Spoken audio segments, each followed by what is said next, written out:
जय श्री राम। जय बागेश्वर धाम। बागेश्वर धाम सरकार पूज्य सरकार के गुरु जगत गुरु भगवान रामभद्राचार्य जी महाराज जी ने एक बार फिर से पूज्य सरकार को खरी खोटी सुना दी, क्योंकि पूज्य सरकार को आपको तो पता है विवाह को लेकर काफी ट्रोल होता है। और बागेश्वर धाम सरकार गुरु आज्ञा जैसे ही वह गुरु आज्ञा लगी थी उसी तरह से पूज्य सरकार के माता पिता ने आज्ञा दे दी थी विवाह को लेकर, परंतु अब पूज्य सरकार कुछ दिनों से टालम मटोली कर रहे हैं, जिसके चलते पूज्य सरकार के गुरु जगत गुरु भगवान रामभद्राचार्य जी महाराज जी ने एक बार फिर से फटकार लगा दी और एक और वाक्य हो गया, जिसके लिए महाकुंभ प्रयागराज में 29 जनवरी के लिए मौनी अमावस्या के दिन एक ऐसी भगदड़ हो गई थी रात्रिकालीन लगभग 1:30 से 2 बजे, जिसमें लगभग 30 से 40 लोगों को मृत्यु का ऐसा सुनने में आया है। कैसे कि पूज्य सरकार ने भी यह बताया कि वह लगभग 30 से 40 लोगों की मृत्यु हो चुकी थी आकाशमत, क्योंकि वह ऐसी भगदड़ मची थी,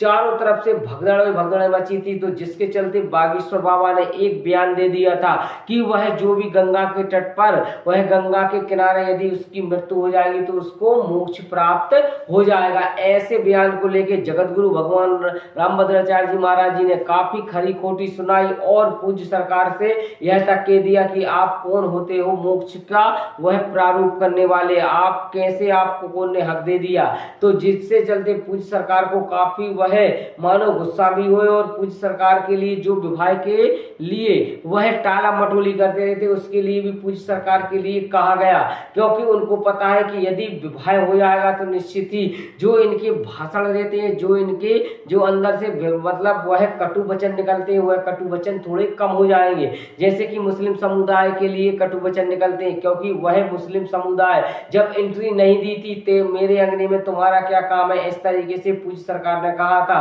परंतु जब वह गंभीर समस्या हो गई, परेशान होने लगे लोग, पानी के लिए त्राई त्राई करने लगे, तभी मुसलमान व्यक्तियों ने आगे आके मस्जिदों में और मज़ारों पर रुकने के लिए सभी भक्तों के लिए मानो कुंभ में जो गए हुए थे दूर दराज से उनके लिए सहारा दिया, उनके लिए भोजन व्यवस्था करवाई, उनके लिए तमाम ऐसी व्यवस्था करवाई। तो जिसके चलते जो वह बागेश्वर बाबा ने उनकी तरफ विष की तरह वह छोड़ा था, तो उस विष की तरह एकता वह मानो गंगा जमुना सरस्वती की यह एकता परिणाम है, क्योंकि वहां पर सभी के लिए सभी सनातन धर्म, चाहे वो मुस्लिम समुदाय का हो, चाहे वो हिंदुत्व समुदाय का हो, चाहे सिख हो, चाहे ईसाई हो, सभी धर्म के लिए एक एक वह बढ़ बढ़कर आगे वह कार्यरत कर रहे हैं। और कुछ मुसलमान व्यक्तियों ने तो अपनी घर की लेटरिन तक यूज करने दी, क्योंकि जो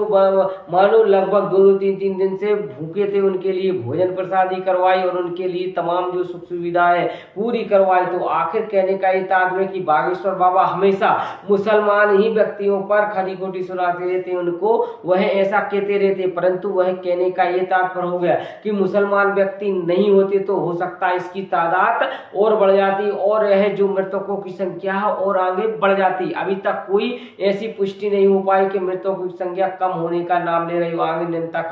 बढ़ती ही जा रही। तो आपको बता दो वीडियो आपको अच्छी लगी फिर वीडियो को लाइक करें, शेयर करें और कमेंट में जय श्री राम, जय बागेश्वर धाम सरकार जरूर लिखें।